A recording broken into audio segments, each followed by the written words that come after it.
Good morning, everybody, and welcome to Recovery Classroom. My name is Drew. I'm an alcoholic, and today, by the grace of God, I'm a recovering alcoholic, and I cannot be any more grateful. If you're local to the Huntington, West Virginia area, I encourage you to come down tonight to 5747 East Pea Ridge Road and join us for our Crosstalk Friday meeting. It starts at 7 o'clock.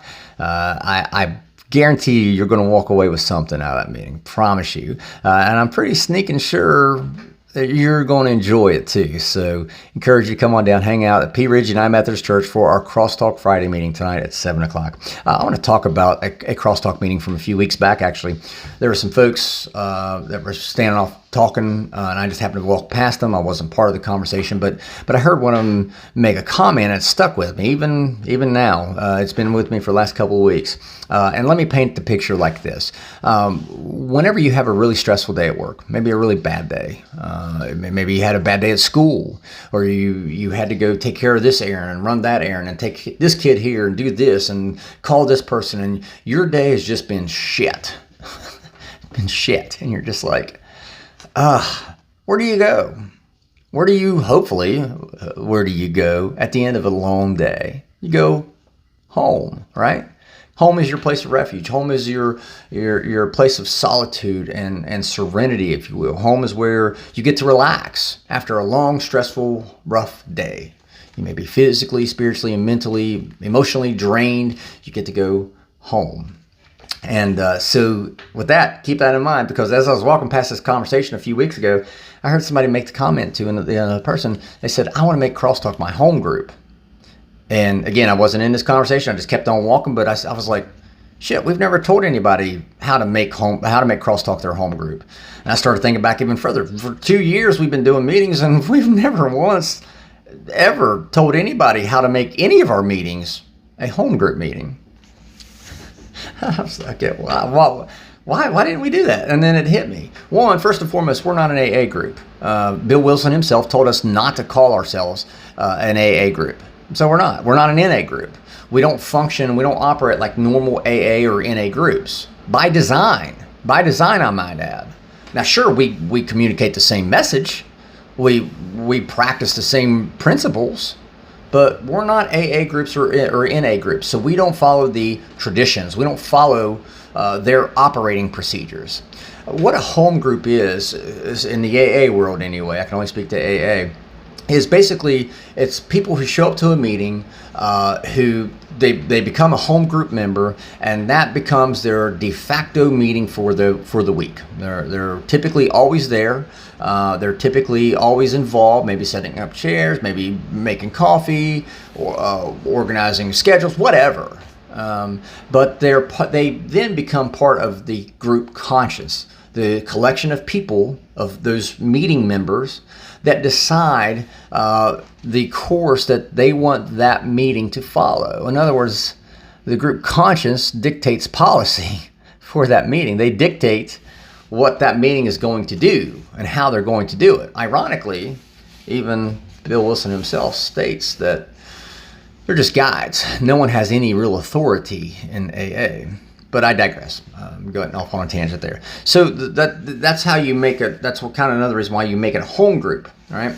The second reason that people want a home group, because they're supposed to feel comfortable there. They're supposed to feel valued and important. And I started thinking, we want everyone who comes into our Crosstalk meetings. We want everyone to feel valued. We want everyone to feel important. We want everyone to feel at home. We want everyone to feel like they are in their home group. They don't need no stinking plaque or bells and whistles and alarms saying, well, so-and-so is a home group member. If you're in the meeting and you're getting out of the meeting what you need to get out of, if you're getting your cup filled up per se, it sounds like you're in your fucking home group. Right? You don't need me to tell you you're in a home group. There's no membership card to sign to say you're in a home group. No. Matter of fact, Eric, and this is why I love Eric. He's got the best. Somebody asked him, I guess I heard this too. Somebody asked him about a week or so ago, how to make Crosstalk their home group. And I could see Eric's look on his face. Just, And I'm paraphrasing based on what I was told. Do you have a problem with drugs, alcohol, gambling, sex, any type of addiction problem? Yep. Is your goal to make it to the end of your day, drawing a sober breath, falling asleep rather than passing out? Yep. Sounds like you're a home group member. That's so Eric too. He's really precise, and I love it. We want everyone to feel at home when they come into a crosstalk meeting. We want everyone to feel at home, like they belong, they can participate, they can engage with other people who share a common problem and solution. We want them all. So that's why we've never really talked about home group. So let me say this. If you want to make a crosstalk meeting your home group, by all means, you could make it your home group. You yourself. You don't need Eric's permission or my permission or Drenda or Josh or anybody's permission.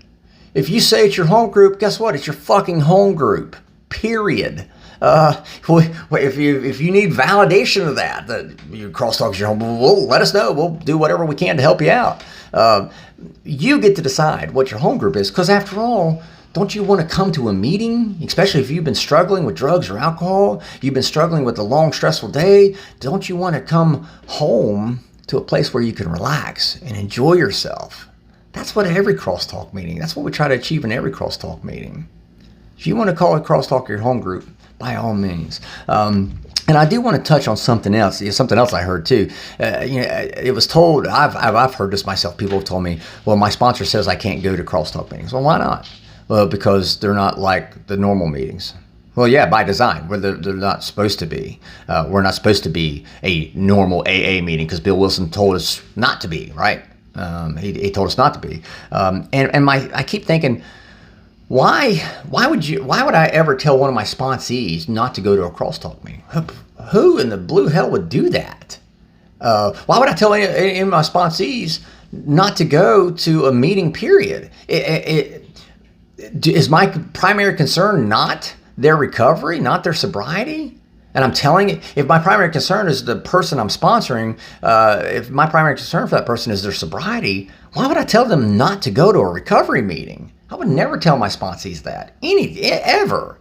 Matter of fact, sure, I might say, hey, I've been to that meeting. I didn't get a whole lot out of it, so I chose to go over here.